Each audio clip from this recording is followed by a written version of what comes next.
Yes. So that's Paul Di'Anno singing for you, who unfortunately has passed away, 66 years old. It's a bummer. Obviously, the singer for the first two Iron Maiden albums and their live Made in Japan, was it right? Album? Mm-hmm. Yeah. So, yeah. I don't think, did they say what he died from? I mean, I know he had, I know he was in a wheelchair. For that.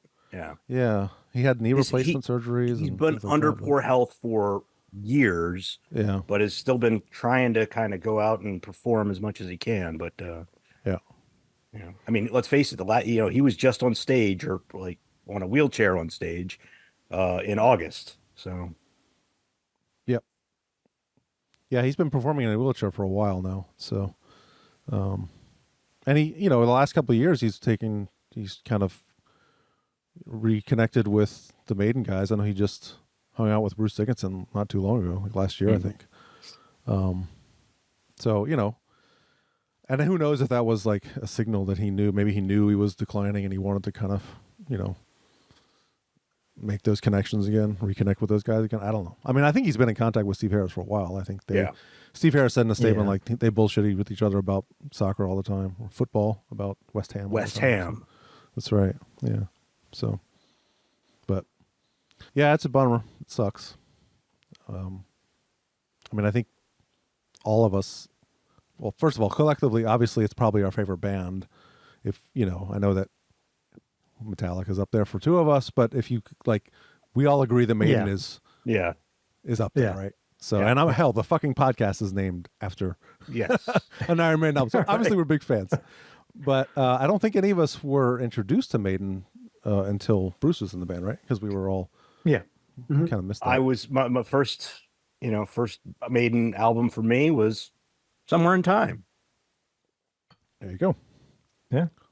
But Iron Maiden was the second one, so it was pretty early. It was just like, wait a minute, this doesn't sound like Iron Maiden. Right. Let's face it. The argument has always been there that some people prefer Di'Anno to Dickinson, which I get what they're saying. There isn't a ton of merit because of how talented Dickinson is, but I always understand it, Yeah, I think it's always that was their first time hearing it. Yeah. Like if they were there in the beginning and they heard that first, then they're just like, well, that's the best.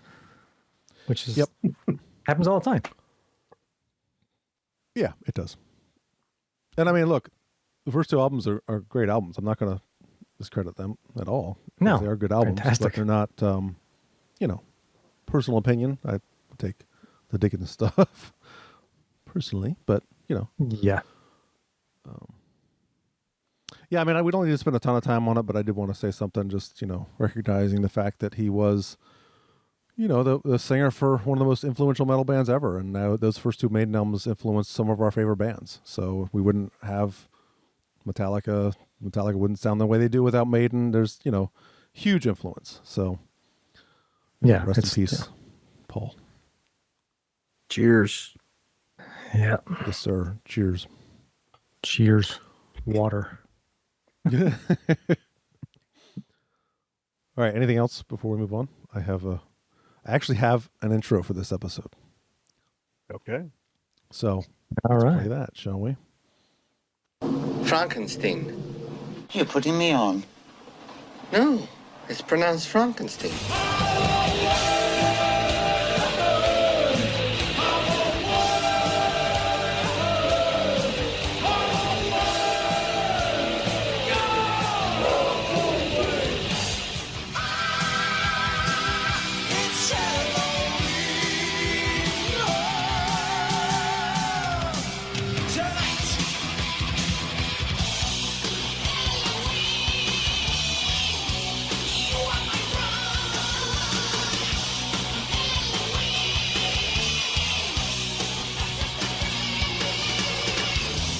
You all painted up, crackhead, huh? Halloween ain't till mañana. When you turn out the lights, you make me feel like it's Halloween. Halloween, it's Halloween. Halloween. When you smoke on the house, you make me feel like it's Halloween. Halloween, it's Halloween. Halloween. You must be Igor. No, it's pronounced Igor. There you go. Happy Nice. Halloween, everybody. All right. This is supposed to. It's terrible. I have one of those masks too, and it doesn't show. No, it's not great. And if you have a beard, it just kind of curls up under. Drive across. Hey, there you go. What's that? Oh, Skeleton nice. in the box. What is it? Let's see that, Keith. What is it? It's skeleton rock star. That's excellent. He's got a Strat. It looks like no, it's just some Wow. generic thing. But yeah, it's, Well, this is this is our Halloween Slipknot episode. From So I the had to come. spooky village. Yes. Slipknot. oh, we got a mask. I should have grabbed my. I don't recommend wearing that mask the entire time. I'm not going to take it off now. Actually, Yeah. I don't think your dog likes it very much either. they don't. Yeah, they were both freaking out earlier. Yeah, I'm sure. So we are talking about a 1994 album first. The soundtrack to the movie The Crow. I wanted to play. You wanted to play? Sorry, man. But I Go thought- ahead I and get your mask on. I thought it was right next to me, but I must have put it away. It's my ghoul, No. my shitty ghoul mask. Oh yeah. Nameless ghoul mask. Yeah, so we're going to talk about the Crow soundtrack a little bit, and then we've got.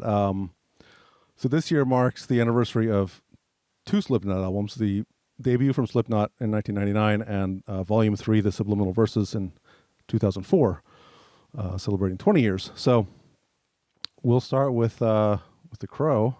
So the Crow, I mean, the Crow is one of my favorite movies. I have like traditional holiday movies that I watch every year. The Crow, I usually try to watch every October 30th if I can. Devil's Night.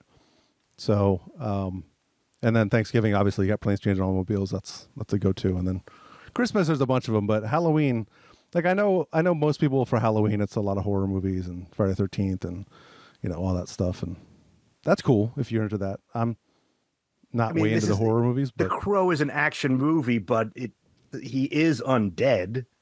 Yeah. So I mean, yeah. I mean, it was he's one of like the first. Zombie-ish. Kind of. Yeah, Kinda. it was one of the Jesus-ish. first. One of the two. Which one? What do you say? or Jesus, kind of like Jesus. Oh, Jesus. Maybe he built my hot rod. You're hot, right? Yeah. Well, there is a scene in the movie where he gets shot through the hand, and he kind of almost Jesus-y, where he's got he looks through his hand and it's got the hole in it. So, Yeah. oh, and there's a joke in there. He says that like Jesus Christ walks into a bar, hands the barkeeper 3 nails, and says, "Would you put me up for the night?" So that is in there too as well. There you go. Too soon. Yeah, for sure. But anyway, so the Crow soundtrack was always, I think we saw the movie first, obviously, and noticed, shit, there's a bunch of good songs in this movie. And you've got some big heavy hitters in the soundtrack too, so I figured we should probably talk about it a little bit at least. I mean, I really think we should start off though. I mean, let's face it. When it comes to soundtracks, there were some in the '80s, the Big Chill, Stand By Me, that just really kind of gave you the sense of feeling, the sense of time for where you were and what was going on within that movie. Now, The Crow being kind of a modern movie based off of a graphic novel that was, published throughout the '80s, a comic, it turned into graphic novel published throughout the '80s.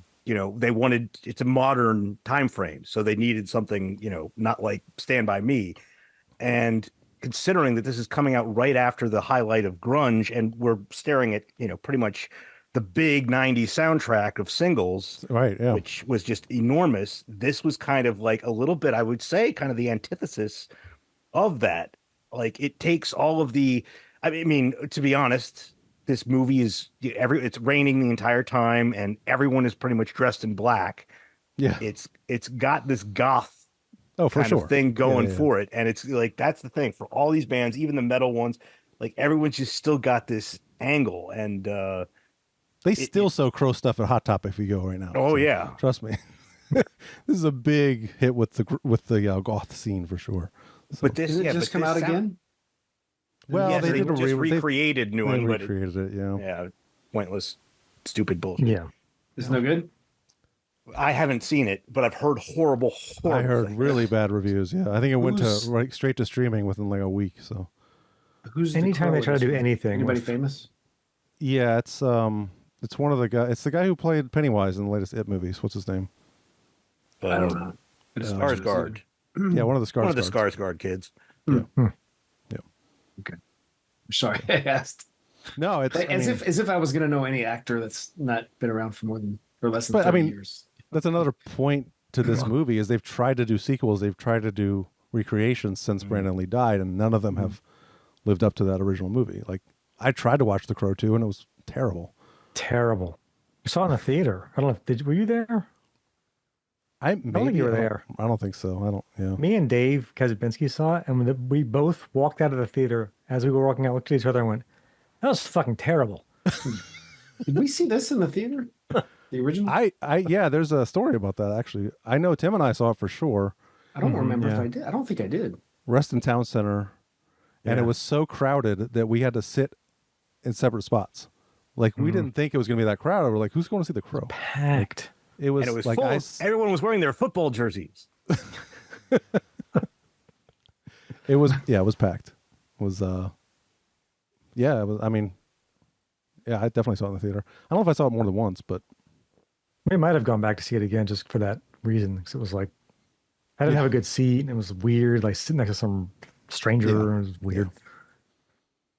Remember, you had to use your phone to get movie times.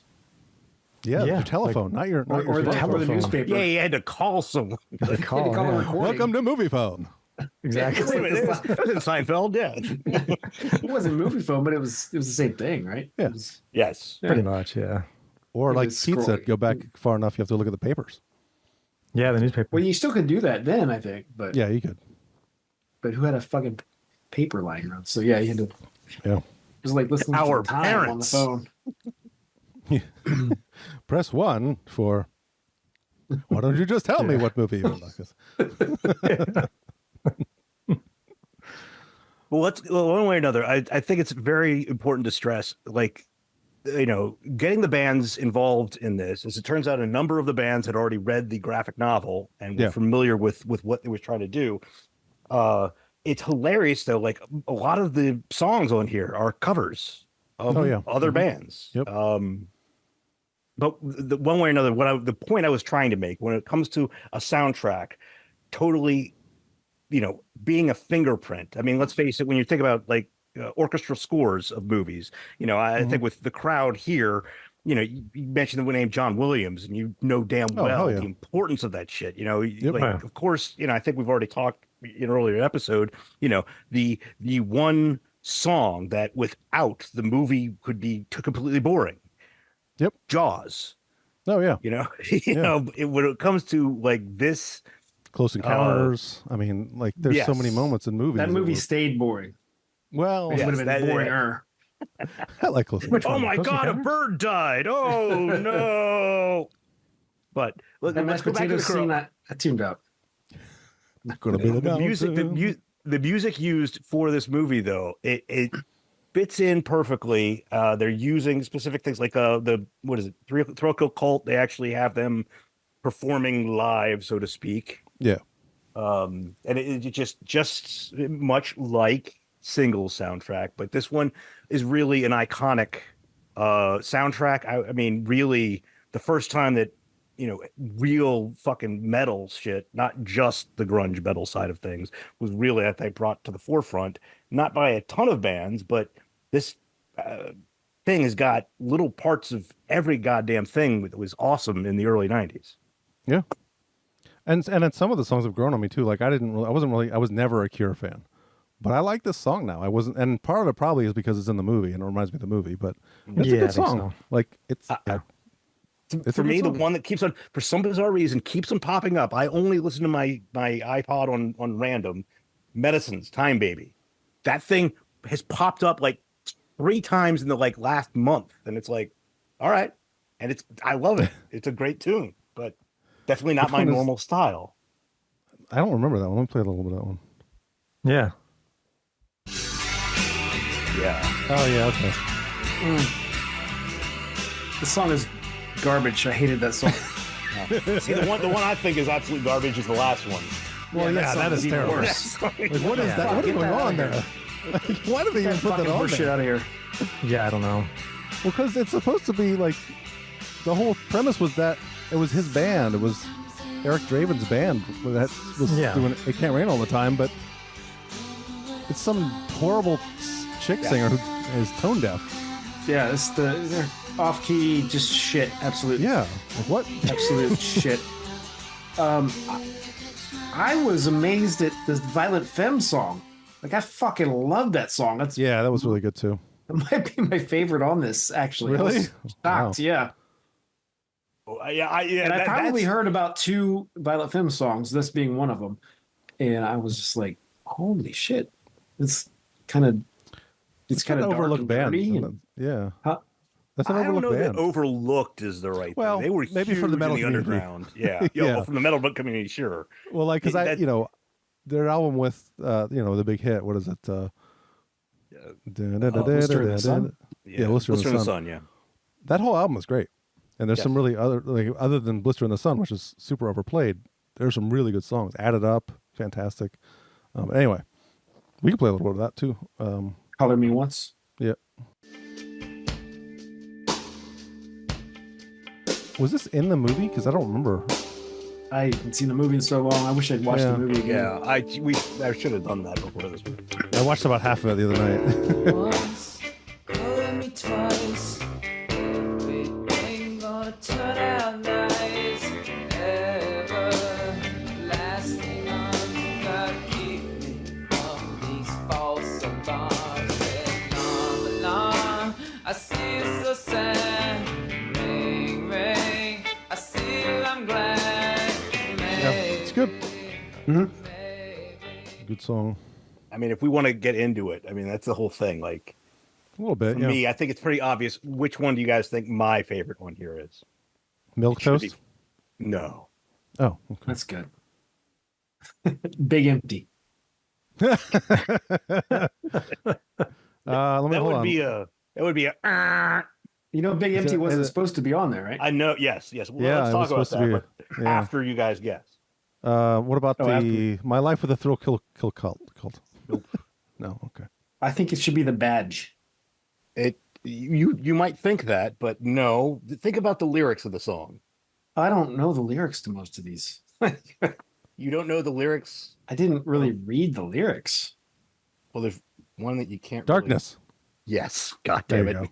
go. There you go. Okay. That ended up. the lyrics that have nothing to do with the movie at all. Yeah, absolutely. I mean, that will. Yeah.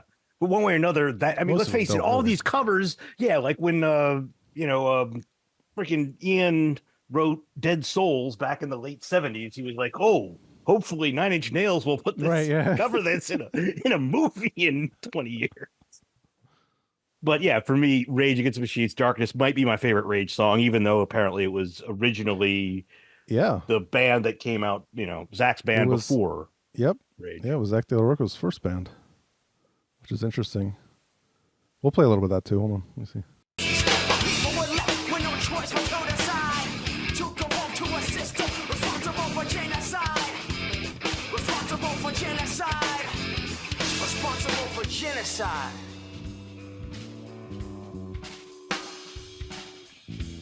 I didn't seek out the original version. I wonder if it's out there on YouTube. AIDS is killing the entire African nation. And a vaccine is still supposedly under preparation. It's very ragey. Well, I used that in a paper that I did for contemporary philosophy in my senior year of college too. Oh, nice. Mm-hmm. Wow. Look at you, smart boy. But Well, let's so talk we were about talking STP about- there, because that's a huge thing to kind of be like, yeah, maybe we need to put on the hit here instead of that other song. I don't think it was a hit. Didn't this come out before the album? This came out before the album. Maybe, yeah. okay, all right.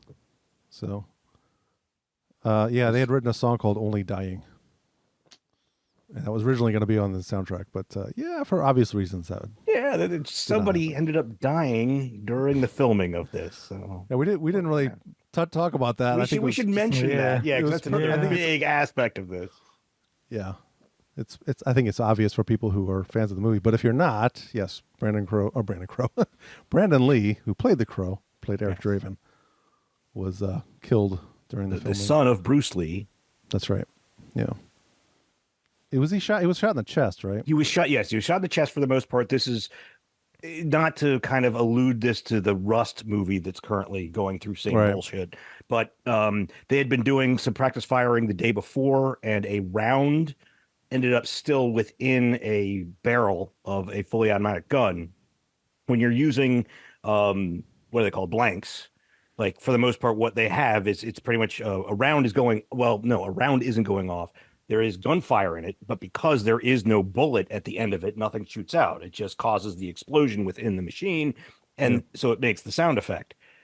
Unfortunately, because there was still a round left over that didn't make it out of the front, that came out while doing literally they were shooting a scene, came out, shot him, and he fell. He did not die immediately, but he did fall down and die. And I love the fact that the producers or whoever, as soon as everything was over, they burned it.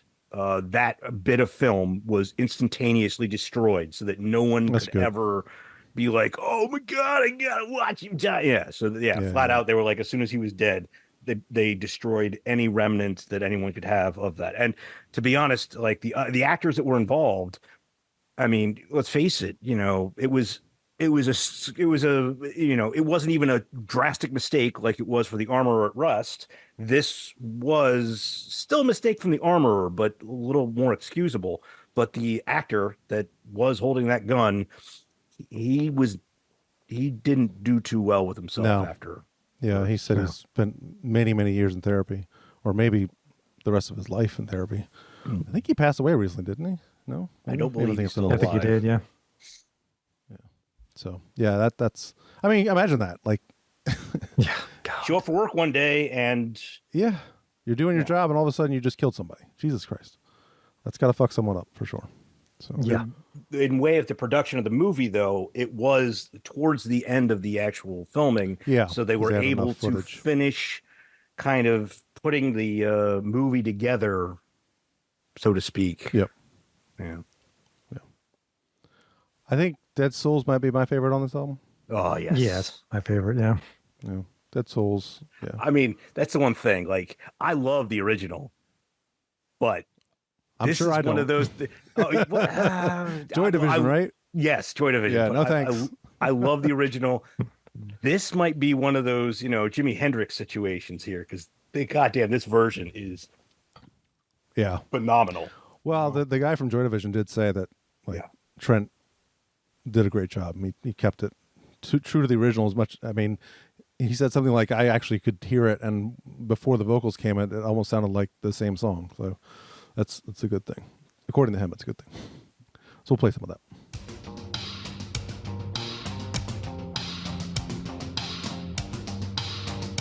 This was a staple in their live show for a while, too.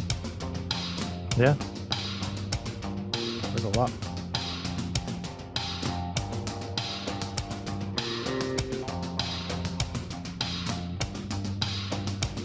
Did we cover this? We covered this in Mr. Fister, didn't we? With you, Tim? Yes. Yeah, that's right.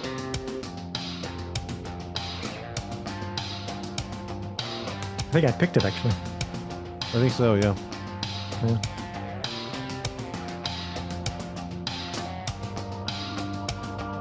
Okay, let's get to some vocals.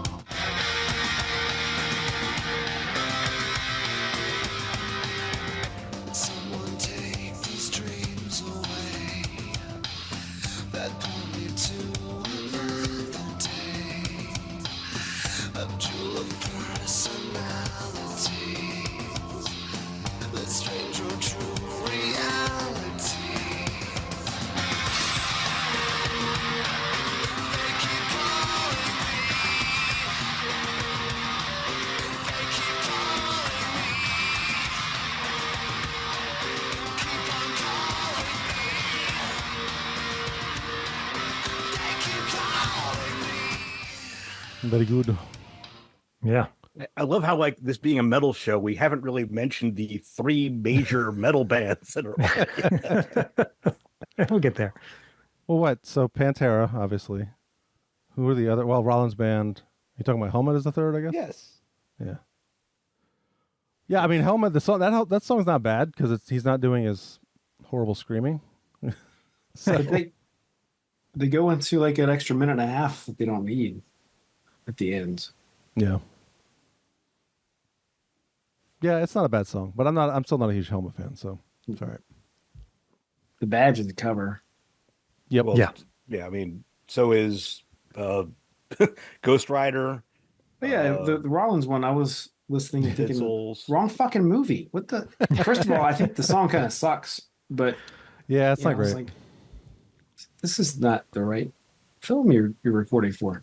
Yeah, I mean, it's like also the comic book. Let's face it. Ghost Rider is Marvel. IP, Mhm. and I don't know who published. I don't know who. Yeah, that's a good Crow, but question. it definitely wasn't Marvel. No. So it's like, we got a little intellectual property law here problem going. Yeah. Call the lawyers.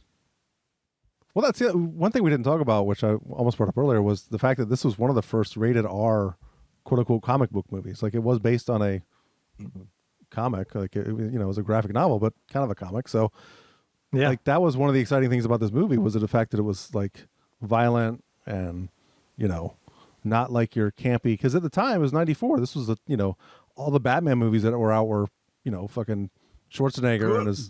Well, time out. I mean, the first two were good, but they were Yes, still. but that was late '80s. That was '80s. Yeah. What was it? '87, '89. So. Or 80, 85, no, 89, 91, I think. Yeah. What was I think that's So right. it was Who knows? it was close, but yeah, not shortly after this was like the bad Batman movies. Yes, the when they decided to turn up the cheesiness. Hey, kids are gonna like it.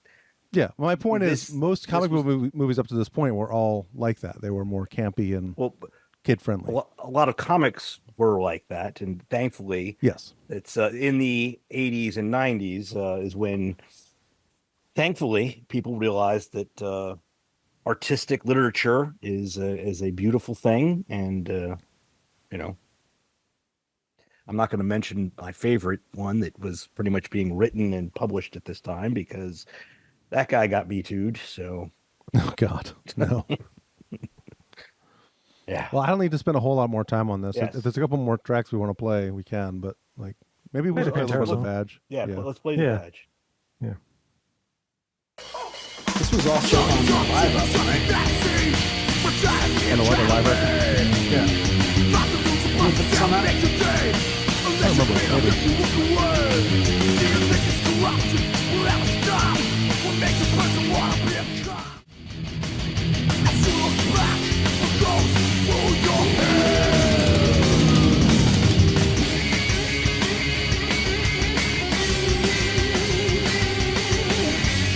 Of course, awesome guitar solo. That's easy.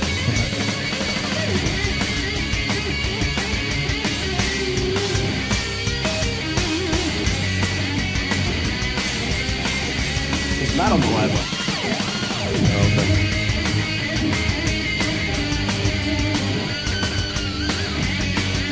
Yeah, then around 258, it kind of gets fast enough.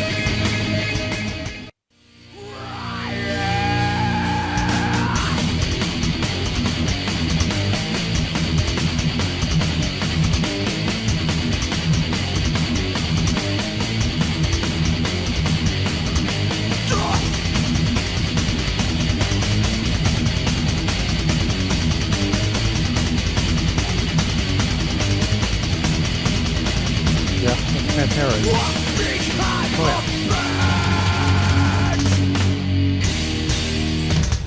yeah. All right. Shall we grade it, or is it being a compilation? I mean, album? I didn't. Yeah. But, okay.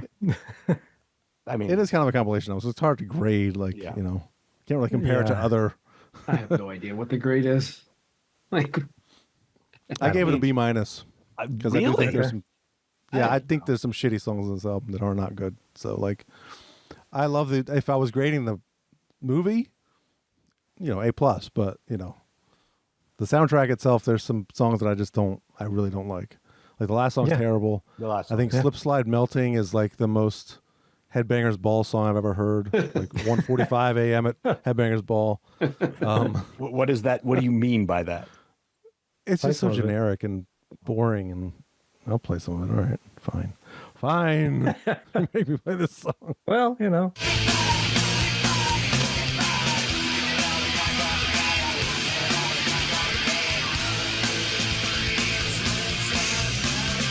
Yeah, that's not good. This is so opening bands Yes, exactly. sounding. Like, Yeah, you're sitting in the back of the bayou like, "Ugh, come on. Yep. When is Prong going to play? Yeah. Yeah, it's bad. Yeah. So yeah, This there's was, songs like that just kind of bring it down for me a little bit. It's not a, I mean, And look, and I mean, Stone Temple Pilots is on it too. we didn't play that. It's a good song, but we talked about that earlier this year though. So Yeah. Yeah. anybody else have a grade? I don't know. I was gonna say A, but I'll go A minus now, just because. Because of Slip Slide Melting. Well, it's. I mean, you are right. I mean, that's when I listening to a compilation album like this, like it being as diverse as it is, and keeping me concentrated and listening to it. You know, like Thrill Kill Cult. I couldn't even tell you another one of their songs. I know I've listened and enjoyed their music before, but one way or another, when you throw this conglomeration of bands out there that don't connect directly with each other in a lot of the cases, it's impressive that they made this work, and it really as a soundtrack it fit into the kind of more violent and anti-hero kind of feel of what this movie's all about. So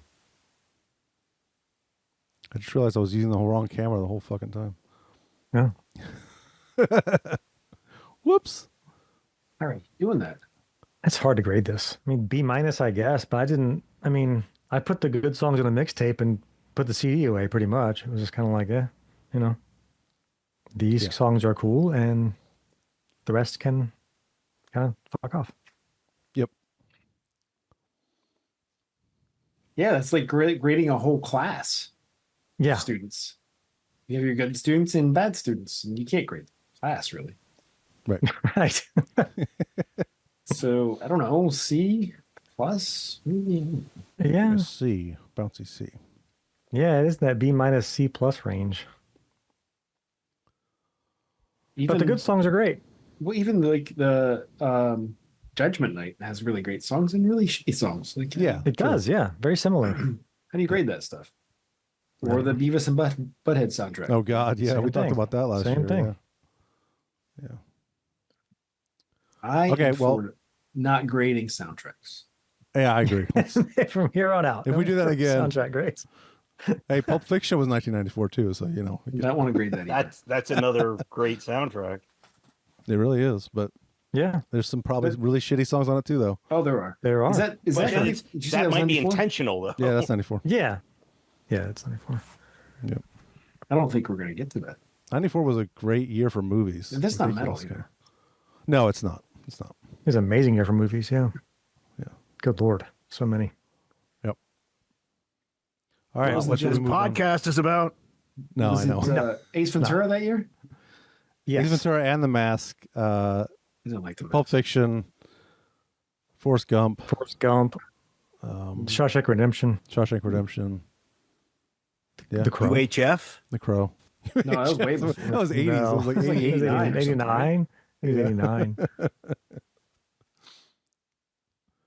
All right, let's move on to Legends of okay. the Fall? Let's get, hey, did we introduce ourselves? No. No. I mean, how are our peoples not going to know who's talking here? All right, now that we've gotten through that, Like welcome and to Somewhere in Time subscribe. Podcast, everybody. It's our Halloween episode. Yay! Get y'all Hey. screwed up. I Trick or know. treat. You Well, thought okay, we well- weren't going to introduce ourselves. That's Edit scary. it. Yeah. All right, before we get into Slipknot, let's do some introductions. I'm Eric. We've got Tim here. Yes, I'm here. Joe is here.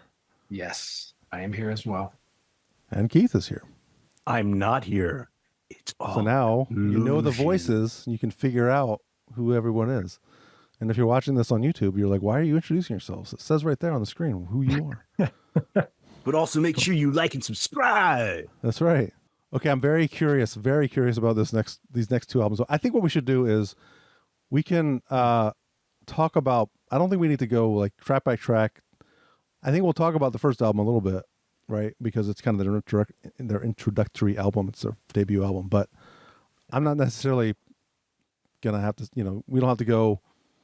Let's talk about Slipknot, then let's talk about Volume 3. We can kind of mix and match and talk about whatever we want, right? So All over the place, huh? yeah. But let's start with we'll play a little bit of probably the first song Tim and I heard by them.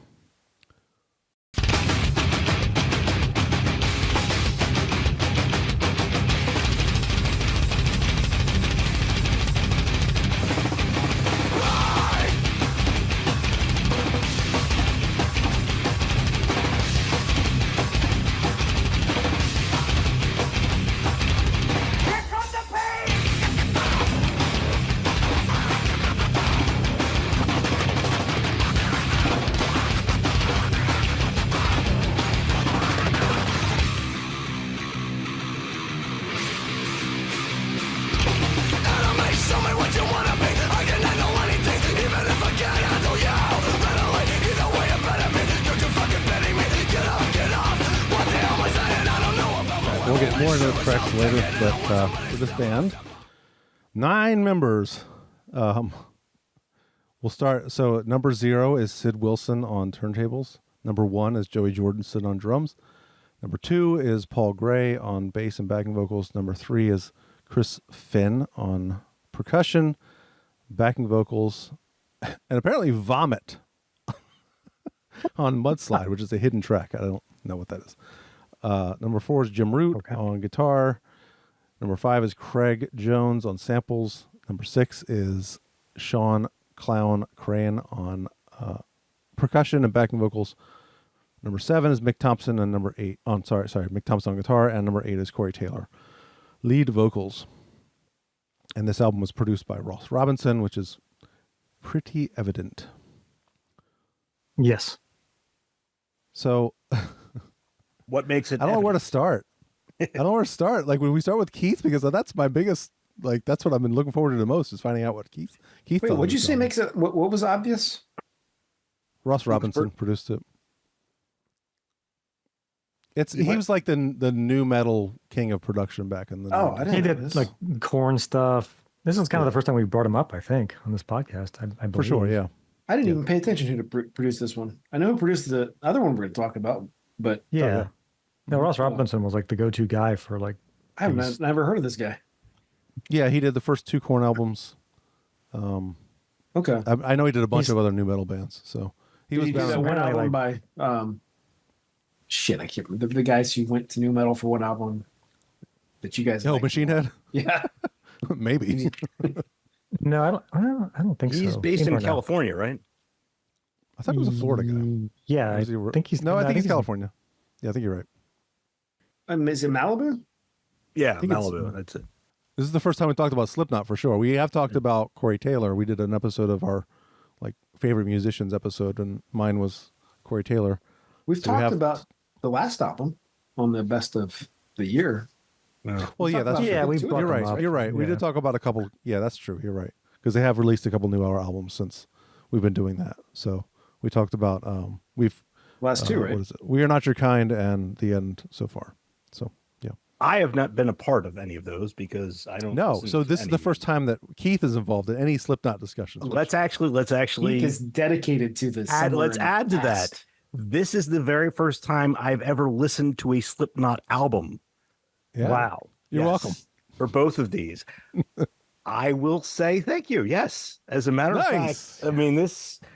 I mean, let's face it. Slipknot is big enough these days that I was already familiar very much with what they sound like, what they Yeah. do, and flat out, music wise, especially the percussion, the drumming is just Ridiculous. so freaking incredible. Yeah. Oh, yeah.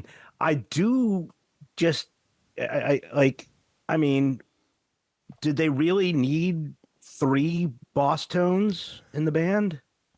Oh, my guys jumping around. The boss tone is just like 3 guys that don't do anything besides. Do they have 3? I think they all they've do got something Chris every so Fenn, often. Craig Jones, and Sean Crahan. Well, they hit stuff. Oh yes, they hit stuck. It makes a difference. I'm the Boston. Sean Crane has like these 2 big like kettle drums and a fucking keg that he pounds with a bat, right? The Yeah. bat. And it's fucking awesome. He's the one they call Clown. I Yes. think. Yes. Yeah. He's pretty important to the. Well, he's actually he's a written some songwriter, stuff, too. so yeah. Yeah, for sure. Yeah. But one way or another, and I know the big aspect of this band is performance. You know, the stage show in and of itself of just you know, as much as yes, they're on stage rocking out and doing things. I know that having this clown guy hit something with a hammer is part of that. Bat. Yes. Well, we talked about this Bat? a while ago, but Eric and I saw them. God, I think it's been like 5 years now. Right? 2019, yeah. Jesus. Yep. It was the year before COVID. Yeah, we saw them, and I mentioned how like from the distance we were back in the lawn, so we were pretty far away, and it kind of took away the sense of like the stairs on their stage because they have like 3 layer, like it was a 3-tiered or 3-4 stage, so it kind of looked flat from where we were, and it was just like it kind of fucked with my head. And I wasn't drunk. I didn't drink or I was you going to did do all that drugs. We were both sober. That show. Yeah. I was just like, thank God I didn't do anything because I would have been so fucking lost here. It was fucking awesome though. Like there's always something to look at on that, on that stage. I mean, maybe I should have done. Taking some mushrooms. I might still be there mentally. Jesus Christ. No, it was an awesome show. I mean, one of the best live bands for sure. Definitely not like anything. I can't compare that show to anything else I've been to. No, I mean it's. I mean, how could you? Yeah, we've had other guests on this talking about like Rammstein and how they put on like this ridiculous show where they've got like platforms, guys like 30 feet in the air blowing like blow torches and shit like that. So I think they're probably cool. comparable. But the difference here is you have some really fucking great metal music.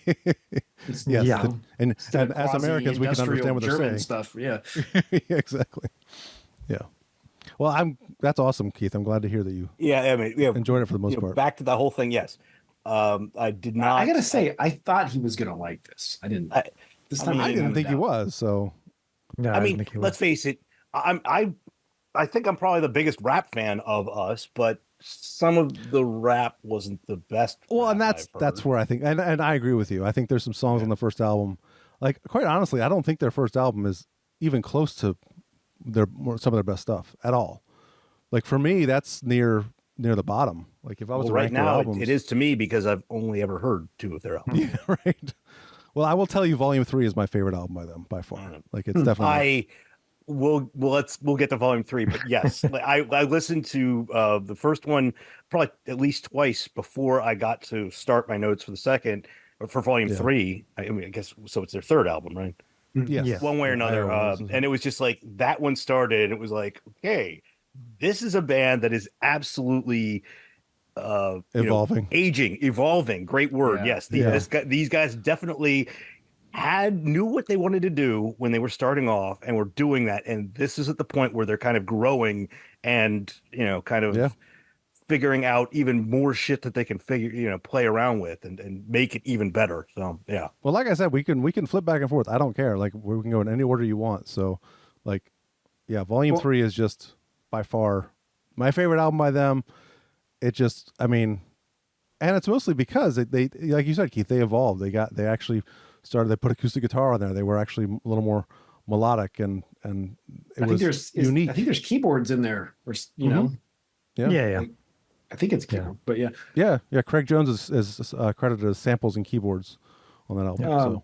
So the name that Ross Robinson didn't stick with me when I was reading about it, but apparently, I guess they went to like do this album, and I think he persuaded him to take some of the more metal or prog, I should say prog, but the more progressive stuff out.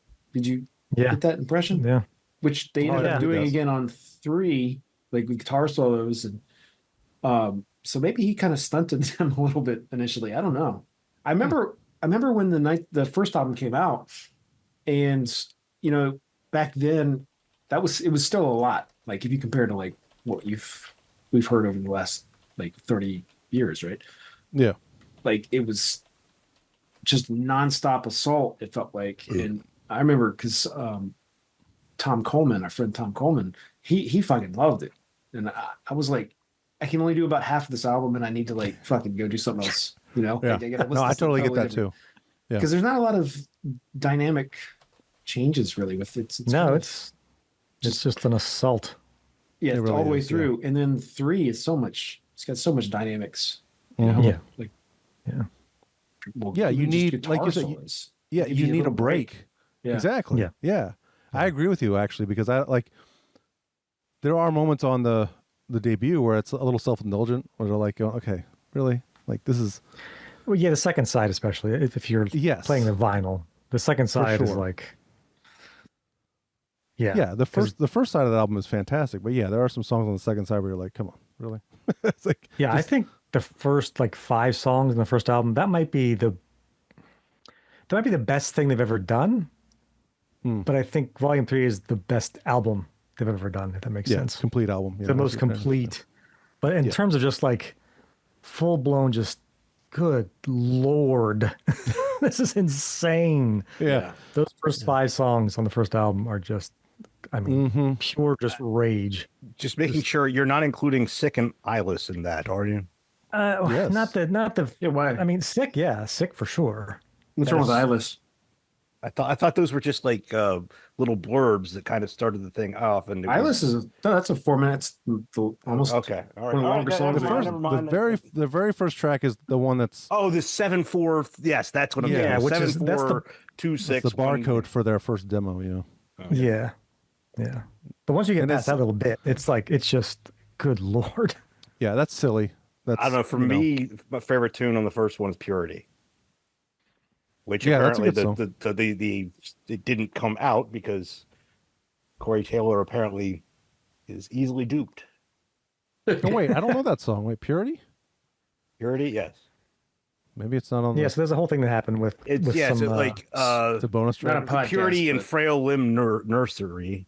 yeah. Were on the original album. It came out, and then they were written about a story that was on Oh, that's right. I did read about this. a fake news site that came up with a story for some girl who got buried alive. That's right. And Yeah. Corey Taylor was like, "Holy shit, this is insane! People got to know about this." So we wrote, I both songs about it. Or the Frail Limb Nursery actually uses some of the audio from the website, so that had to have been Oh, okay. knocked. And instead of getting into a big legal thing, they just tossed both of them off. But I don't know.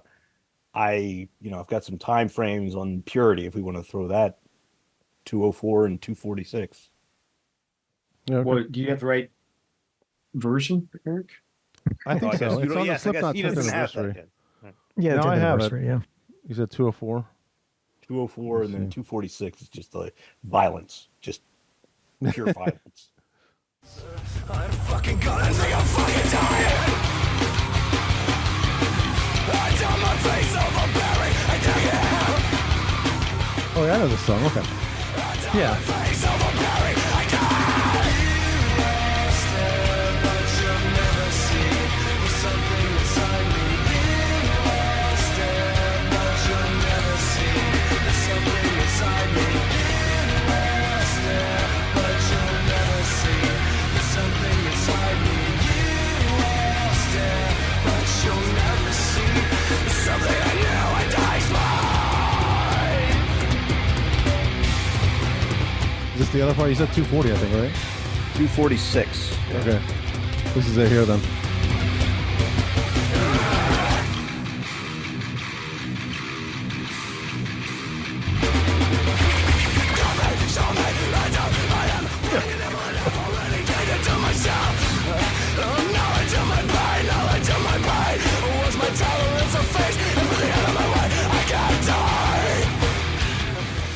I mean, that right there, that speaks for itself.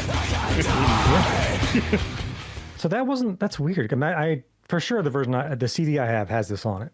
100%. It says 10th year anniversary, and that it came out on that, but it wasn't, on it wasn't on the original. I don't understand why this would have been a thing though, because why can't you just write a song about a fictional thing? Because Right.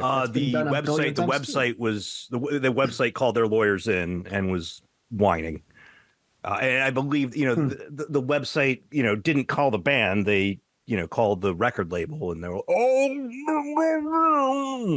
we can't. It says do after that. the album's release. Yeah. So I think there must have been some printed. So because we brought this up. Yeah. We heard it from our brother Kevin had a friend who knew somebody. He knew somebody that worked at the studio or something, and he had this pre-release version of the album, and we heard they were listening to Slipknot in Kevin's room.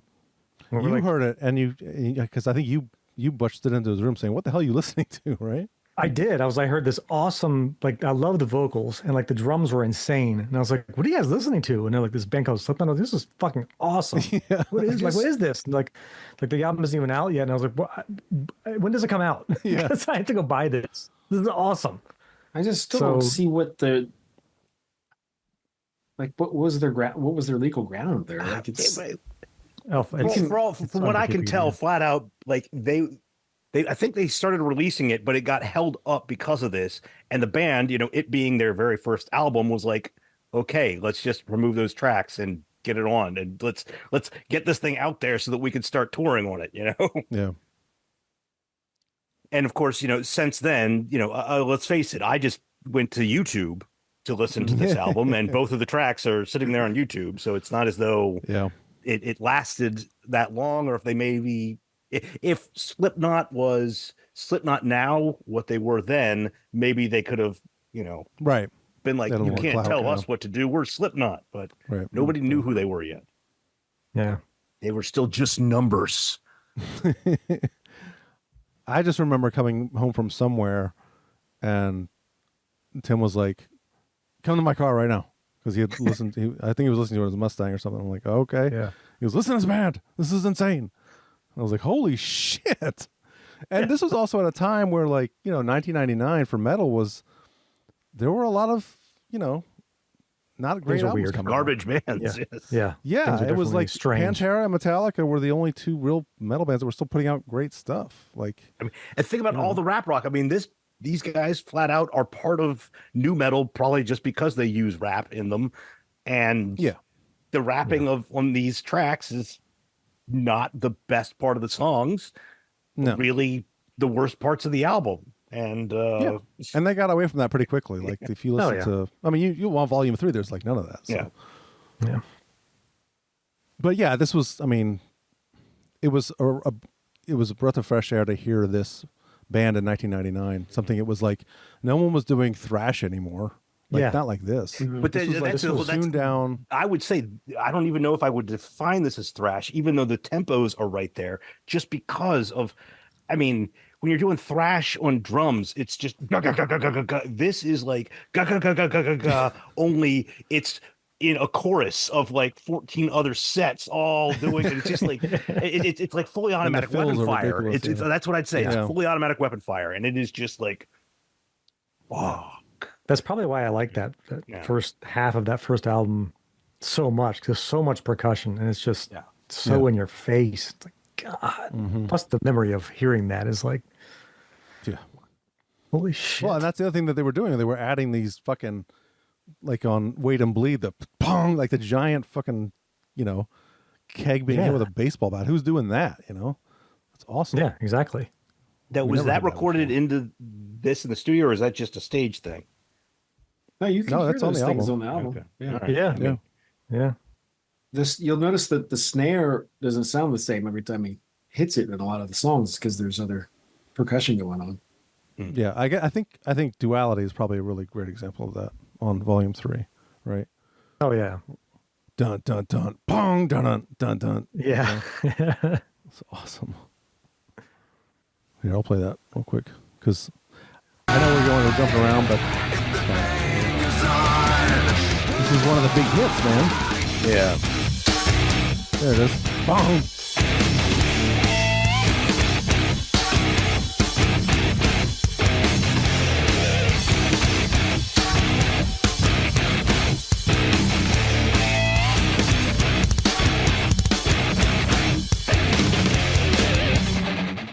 So yeah, that's an example of some of the percussion they use. Yeah. It's perfect. I love it. On Eyeless at 3:27, they do the slow down. Let's play the riff really slow at the end of the song thing that our band used to like to do. Yes. They do. I mean, that we ripped off from bands before. Only they have that. an amazing vocalist. I was just thinking, like, it still sounds fucking great. Just to even hear it now. It's so smart to slow it down. Yep. Yeah. Yep. I never knew. I guess I knew. I just forgot. But when he says, "Look me in my brand new eye," I was like, "What is he singing there?" I just forgot. I didn't recognize that. Like, what are you saying? He probably got a new pair of glasses. What are you saying?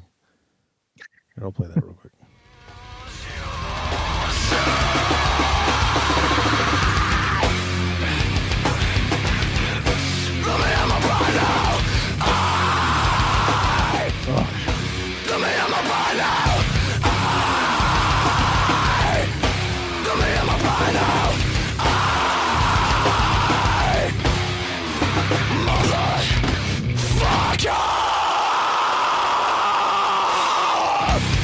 So good. And that riff.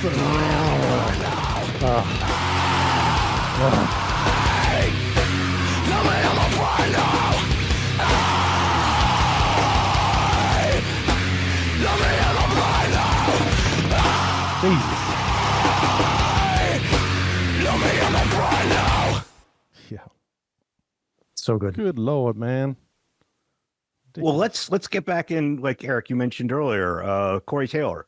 Like, this is my first real diving into what he adds to this band. And I'd love, like, if you guys have heard like the original vocalist or something like that, because that's the one thing. Like, when I first started listening, I hit the play button, and I hadn't yet hit up the YouTube or the Wikipedia, see that that's him. So initially I'm like, just hearing like, I'm like, okay, so that the original guy did that. And then all of a sudden, like, I hear like legitimate, talented freaking vocals. Like, the fact that Corey goes from just this screaming, violent ranting and then goes straight into just an actual, solid, melodic choruses and just his range is incredible. Like, it's really kind of refreshing to hear. I mean, we talk about Anthrax a ton and the difference of, say, John and Joey. That I would have loved to have heard Joey to attempt to kind of do something like this. I doubt he would be able to, but still, Corey really can do this so much better than a lot of other people have tried. The fact that he's a talented vocalist, outside of the fact that he can actually kind of do a cool, vocal effect, to his voice that makes it, fit this, machine gun going off in your ear. I've never heard the original vocalist, quite frankly. I have no idea what he sounds like. So. It's on YouTube. It's not very good. I imagine it's not. Yeah, I mean, it's definitely not as good as Corey. There's a reason he's the former vocalist. Eric, can you play Unchained, the cover that he does?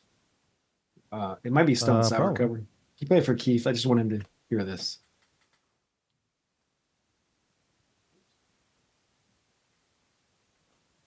I don't understand. It's a Stone Sour cover when he's in Stone Sour. I just want you to hear us singing this.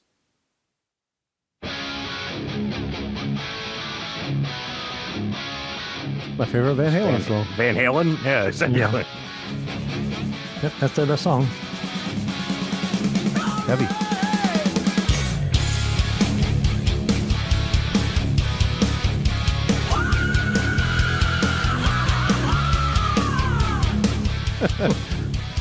That's Corey, yeah. You said, I can't get them from here, baby. I don't care where I'm going. It's to your thin red line. Ooh, I'm stepping over. But you never miss me till I got a fat city address. Non-stop sucker, what a rocker. Blue-eyed murder and a size 5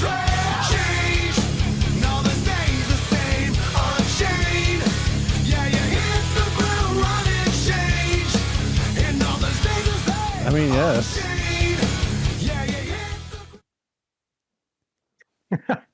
I mean, he does a better job than David Lee Roth. 'Cause David Lee Roth is not a good vocalist, so Not really, no. I mean, it's a step above. I mean, I'm never going to hold anything, above Eddie probably, but yeah, it sounded perfectly.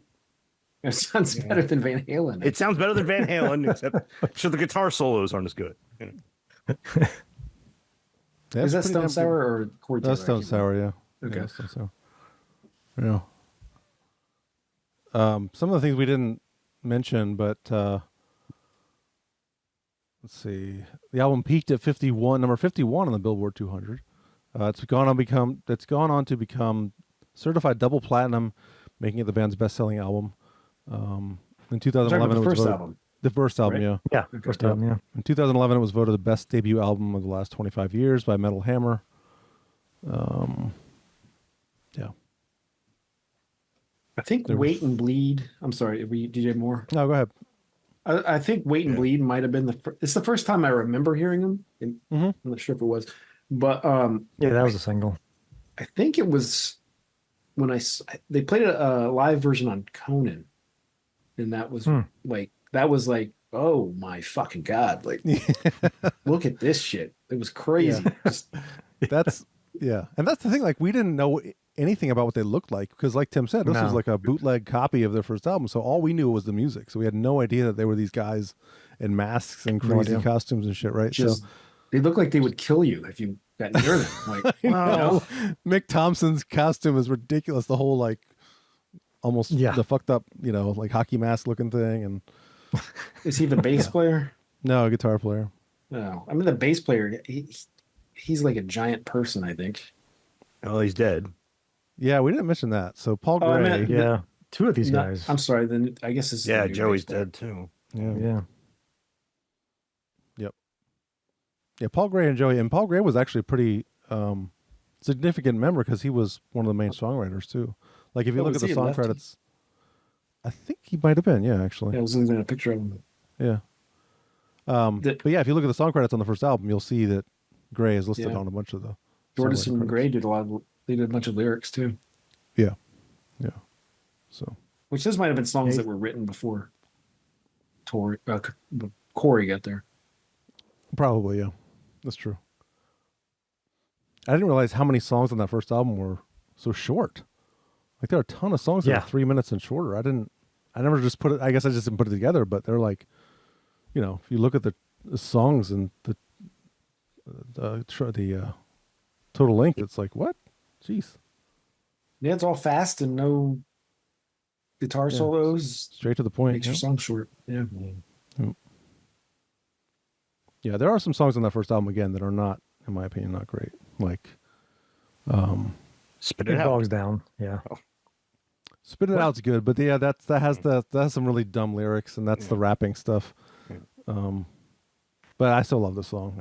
There are some. Yeah. Well, what do you guys think? What do you Scissors, the final track, and I still don't quite comprehend why they did what they did during the entirety of that track, considering it's 2 songs and video sampling or a audio sampling of a conversation that they're having. So yeah, it's 8 minutes long. It certainly doesn't need to be. It's too long. Yeah. The wild thing is, Corey Taylor said it's his favorite Slipknot song to this day.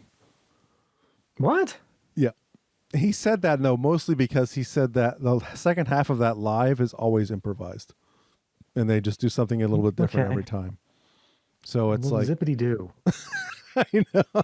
Stupid. I liked it. It's a very that song was like industrial, like compared to everything else. And I guess I don't like the that's one of the ones where I thought they were getting a little too self-indulgent, where it was like just you're doing this stuff just to be kind of sound a little different. Like that's cool and all, but do you need to go on for 4.5 minutes at the end of the song? It's just like nothing. I don't know. And what about the conversation about scat? What? I must have missed that. Yeah. The scissors. There's three sections to the song. There's scissors, the song. Then there's a conversation that the band has all about. Well, they were watching a This must be on YouTube. Poem. Yeah, I don't know. But then the last part is the song I think is called Eeyore. Yeah. This is the last song. Okay, well, this is all pulled into scissors on the track on the way I listened to it. That YouTube channel. On Wikipedia, it's listed as 19 minutes long. Yeah. And the thing about scat, there's a track entitled Mudslide, which I guess that must be the scat thing. That's the one that what's his name was listed as Vomit. He's credited for Vomit. Well, they're watching a video where a woman is involved in some things, and definitely some other bodily fluids and this is well before Two Girls One Cup too. Yeah, so it couldn't have been that. Yes. They were just into it. Yeah, I'm kind of glad I didn't. How they make love to their women. That was not on the version I have, the deluxe version on Apple. No, I think that must be a YouTube exclusive because it went from scissors to Eeyore. Eeyore, yeah. Yeah, I did not find much purpose to just throw that in there to be like, okay, thanks guys. Didn't need to hear that. No. Yeah. I mean, I like Eeyore. That's a good song. It's basically like a thrash song, almost hardcore. Yeah, totally a thrash. Just a straight up, exactly. Which is another thing I didn't get because like scissors does not feed directly into Eeyore at all. Like they're nothing alike. So why were they part of one track? But did you guys see the deluxe version has a Wait and Bleed a Terry Date mix and the demo version? Oh, I've heard the Terry Date mix. Yeah, and I've heard that. I think the demo I kind of liked it the best because you could hear stuff that you can't really hear on the more produced version. It feels a little bit more, well, I was gonna say raw, but it's a demo. But you can kind of hear what the guitars are doing a little bit more. Play that. The vocals come through a little bit better.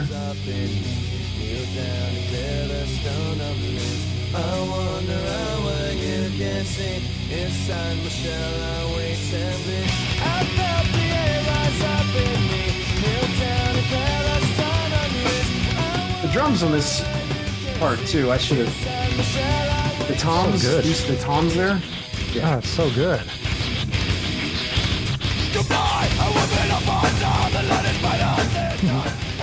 Look at that.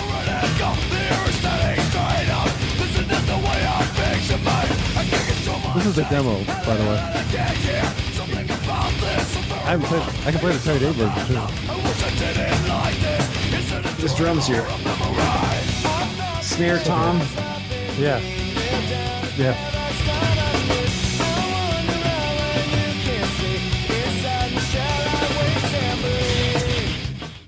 So this is the Terry Date one.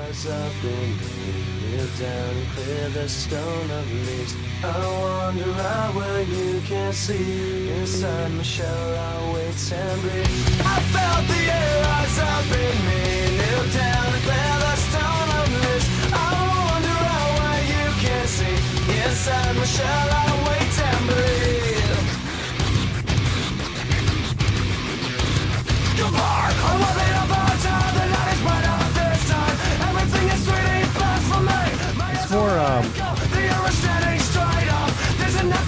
like the vocals are cleaner. Yeah, the vocals are louder.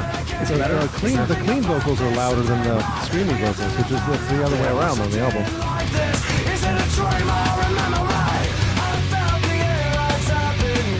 I like the album version better. Yeah, I think I like the album version better too. I think it works, but no, that's We good. didn't mention the guy, the original guitar player, did we? No, that was another note I had. Yeah. Oh yeah. Josh Brainerd. Yeah. So it says on Wikipedia. Yeah, to go to Brainerd. Brainerd. It says he played on all the tracks except for Purity and Me Inside, but it's uncredited. That's crazy. What was it he was not happy about? I forget.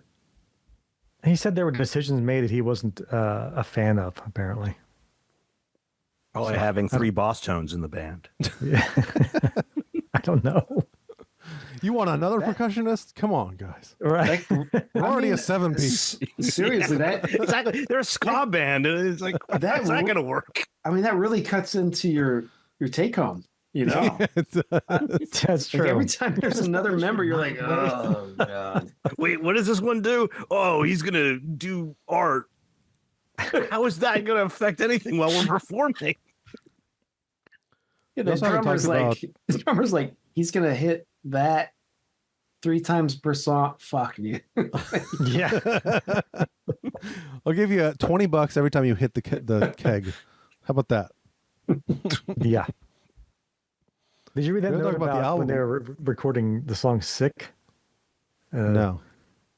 It says with Ross Robinson, I guess, is known for like kind of being a dick and kind of like pushing bands, you know, like Korn and bands like that.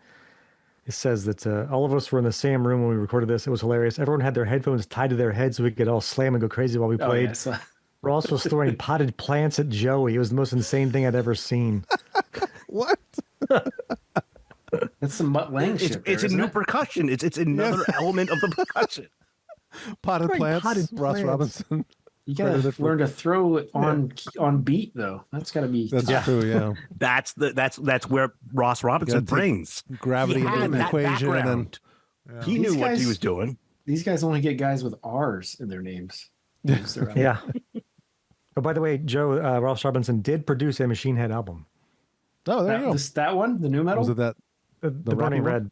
Yeah, there you The go. Burning Red wasn't as rappy, but yeah, it was a little rappy. So yeah. Well, they Also- all came out in basketball gear, so like in the video. Yeah. And they had their hair braided. That's right. Yeah. Cornrows. Yeah. He also did $3 Bill Y'all by Limp Bizkit. Oh, there you go. Ugh. They did a cover of a Limp Bizkit song that only had come out like a few years beforehand. Wow. That's a good album. I'm gonna go to my grave saying it's a good album. $3 Bill Y'all. Oh well, while we're talking about production, we should talk about a little bit about the production on. I mean, we can talk about the original, the debut first. But Yeah. I think it's good. I just think the bass sound is a little muddy, crappy on the first album compared to Volume 3. You know. Yeah. But I can't imagine that this has got to be a very difficult band to mix. That much shit going on and that fast. So I think considering that, it sounds pretty damn good. Yeah. Like if Alex Perialis had done this. Oh God. Oh no. Wall of noise, basically. Yeah. With a lot of reverb on the snare. Yeah. I can't imagine. Yeah. Ross Robinson did producing and mixing on the first album. So That sounds good. Yeah. Yeah. I love the bass drum sound. The snare's a little, but everything else drum wise sounds good. Mm-hmm. Yep. Well, I switched to headphones just as you stopped playing the Terry Date one.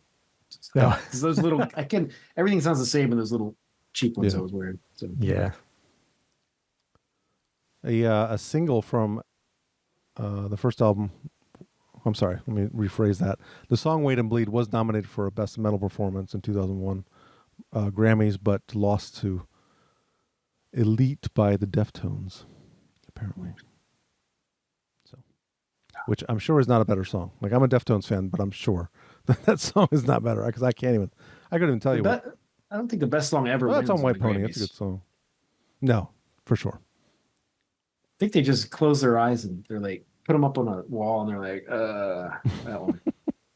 Yeah, they're They don't pay attention. They don't know. Album covers. We haven't talked about the album covers yet. Volume 3 is much better, in my opinion. Yeah, I think so. It's kind of scarier. Yeah.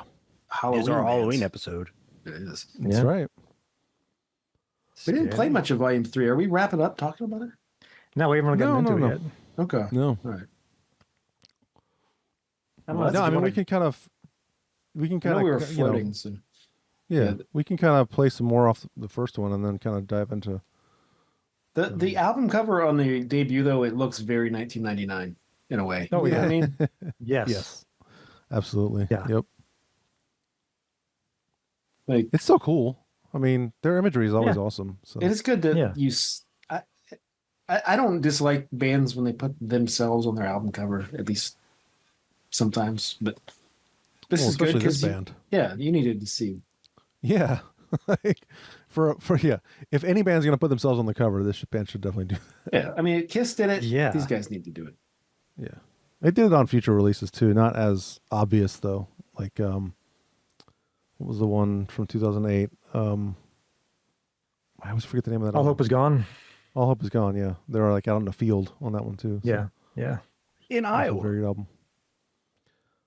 Maybe. Probably So my they say. probably my third favorite album by them. I like Volume 3, and I love We Are Not Your Kind. I think that's my second favorite by them. I would say All Hope Is Gone is probably up there as well. Iowa. The Masks thing Yeah, Iowa. for me, like the first introduction I really had. I mean, I heard enough of these guys just through normal hanging out, but they were used in. God damn it! What the hell's the name of the documentary? There was a metal documentary done in a number of volumes. I really watched it, or I learned about it from that metal show. So, okay. It's a while ago, but one way or another, that's the one thing that really pissed me off about this band is that they just took themselves too seriously about kind of that aspect of things. Like I remember an interview with Joey Jordison, talking about the masks, and he's just like, the only time I'm me is when I put the mask on. When I take the mask off is when the mask is really not. And it's just like, shut up, man. Yeah. And then later on, they're talking to Clown, and he's just like, "We are war." Oh boy. Yeah. Shut up, man. Yeah. I mean, they were very cheesy and back in the day. Yeah. I think they've gotten away from that big time since then, but I think they were probably trying to sell some records back then too. So, Yeah. It was a little pro wrestler-ish yeah, for sure. in a way. yeah. I like that. Yeah, that makes sense. Yeah. Just, How did I forget let me to tell you mention something, brother. the Stinger when we were talking about Crow? Like that revitalized his Yeah. careed was when he That's right. copied the Crow. That's absolutely right. You fail as a wrestling fan, Joe. Well, you mentioned it. You didn't forget completely. Yeah, I'm mentioning it now. There you go. Yeah. It's going to be on the Splice it episode. in there. Yeah. There you go. I was at his Well, we can play last some other match tracks on this year. album. Well, play Surfacing. I got the 256 Yes. knocked off. Oh, No, that's a great song. so good.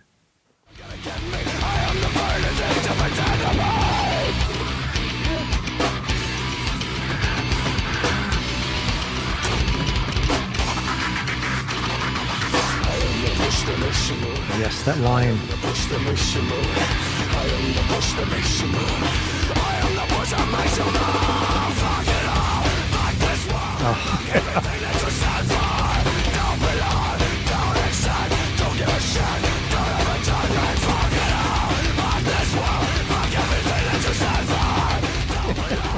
Double bass. Yeah.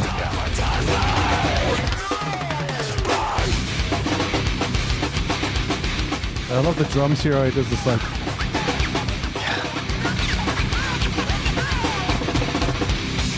This part.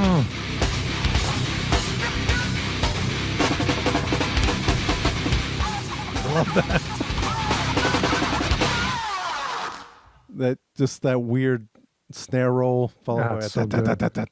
So good. Yeah, that's what I mean. Like just that first 25 minutes of this album. It's like I don't think they've ever topped that. I don't even think it's near 25 minutes. Maybe it's 20 minutes. I don't know. But there's this chunk of time on this record. It's just like it's this relentless, maybe 20 minutes. And I'm like, they've never topped that. Never. They put out better records, but in terms of just this piece of I know what you're saying. Yeah, that's good. So Lord. that should be like a piece with 5 things in it, like classical music. yeah. It's a 5 movements. That's Yes. right. Yeah. Although they're not really movements, they're kind of the same thing. Aren't movements different moods a little bit? But yeah, this is one mood. It's just anger. if it were a Caius's third album, it would have been track 1. Yes. Yeah, exactly. And I'd be like, that's the best song they've ever put out, right there. We didn't talk about Eyeless, the line, you can't see California without Marlon Brando's eyes. Yeah. Which what came the from fuck is that? It came from a homeless man who said it to Joey Jordison when they were in New York for a meeting with Roadrunner Records, apparently. So, but the song itself is about Corey Taylor's Sounds dad. like some stupid, crazy shit. So the song is about what? It's about Corey Taylor's father. Corey Taylor said, I've always loved the lyrics for Eyeless. I'd never written anything as raw and open before. It was all about the absence of my father, being a teenager addict, and also being forced to enter Narcotics Anonymous and Alateen. I don't know what Alateen is. Alateen. Like When I was- Al-Anon, probably. But It's exactly, yeah.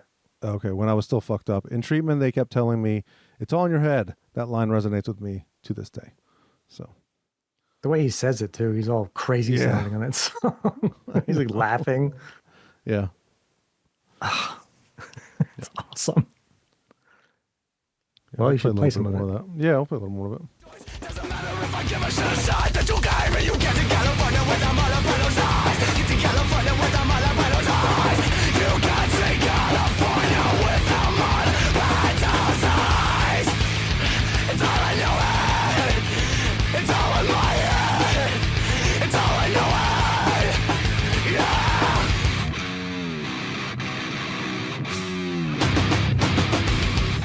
There's that riff after the second chorus, I think. We played this already, but yeah, that riff is Yeah, no, it's so good. just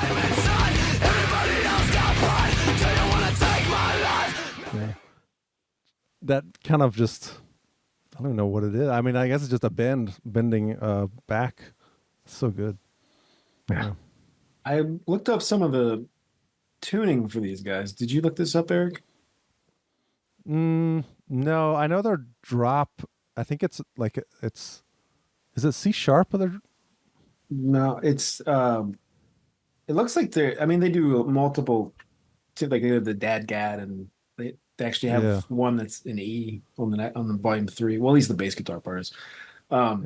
Looks like their go-to is starting from the low string. It's a B, F sharp, B, E, G sharp, C sharp, which I can't really. You're kind of doing a fifth, I guess, if it's open. Right? Why they? Because you could do an open chord. Yeah. And it's basically a power chord. Right. From the low notes. Yeah. But I don't want to tune my guitar that way. I was going to try to learn some of this stuff. And well, I mean, on a 7-string, if they just use 7 strings, the B would be the lowest string anyway. Yeah, and a 5-string bass that you can do that easier. But you'd have to tune up the next string. But yeah, exactly. You'd have to tune. And if you want to do. I feel weird doing that. It's too tight. That would be feels weird. funny. I wonder what gauge strings they use for that, because it might be, I don't know. If you're tuning your E string up, it might be a little weird. I don't know. Yeah, up a full step. It's too much. And it's not just that string. It's also like technically the 3rd string. But yeah, we're getting a little bit inside baseball here. But that seems to be the tuning for a lot of their songs, at least on these 2 albums. I assume probably most of their albums. Yeah. But that's pretty heavy, Daddy. Yes, indeed. Daddy, it gets too heavy. The song "Liberate." Yeah. This is very silly, but I will say it anyway. So, I would listen to this album a lot back in the day, and it'd be in the car, and Tiff would be riding with me. She goes, "Why is he singing about fried bananas?" I was like, "What?" Like, she said it sounds like he's saying fried banana. I don't hear that. But which part? This is "Liberate My Madness." Oh, okay.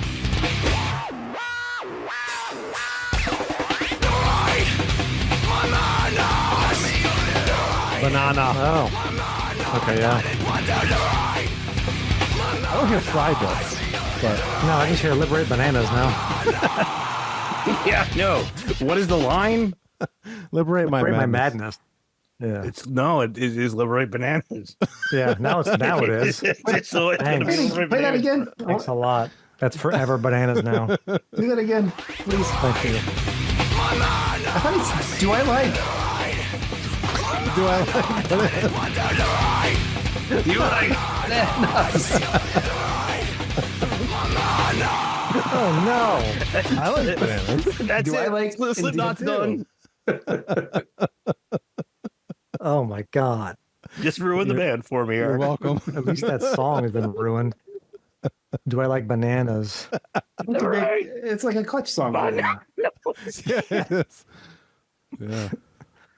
Oh my All right. god! Well, you're welcome for that. Yeah, I enjoy bananas. I don't eat them very me often. too. I eat them like I eat every them day. almost every day. Tarzan no eat bananas, but bananas are good. It's usually my breakfast. Anyway, It's been 20 years since Joey Jordison filled in for Lars at that one oh wow, that's right. Download Festival, 2004. I don't know if Keith's ever heard that. But did he shit his pants? And he I've never heard it. Lars, it's the only show Lars has missed, and they had to like scramble to figure out what they're going to do. So they had Lars's drum tech fill in on a couple songs, and then Joey Jordison filled in on basically the rest of them. So he was. Oh no, and Dave Lombardo played too. Dave Lombardo played Battery and I think Four Horsemen. Yeah. But Jordison played like a bunch of No, stuff. I think was it Jordison did Four Horsemen? I remember there was, I think, because one of the guys, it may have been Lombardo, but one of them added double bass for in Four Horsemen, where it's what is it? What is that riff? Like the main riff. If Lombardo of was in there, I'm sure Lombardo would have added double bass too. And probably a lot of drum fills. I think it was Just if you- and he was going like and doing double bass like kind of syncopated with the riffs. So it was like that'd be a Jordison thing. Yeah. I mean, they played Creeping Death and double bass everywhere in that song with Jordison. It was insane. And James is just like laughing. Yeah. He's like Joey, you rock. He played it with his mask too, by the way. He had his mask on the whole time. Yeah. He even played Wherever I May Roam. Jordison played drums. You can probably find Creeping Death on YouTube. Yeah, just to play a little bit of it. It's So why couldn't Lars play? he had a panic attack. Panic attack, yeah. Yeah, on the flight. All right, I was going to say he's too busy crying. It's like, okay, he actually did have a notable reason to. Yeah, okay, I'll shut the fuck up now.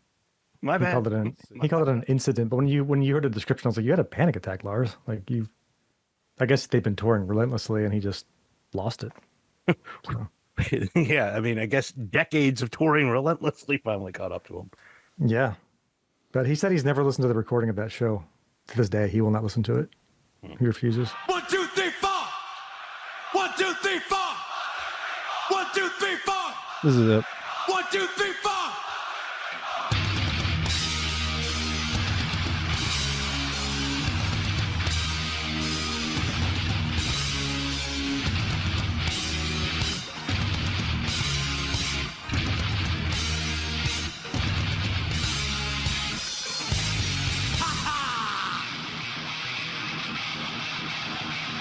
Creeping down!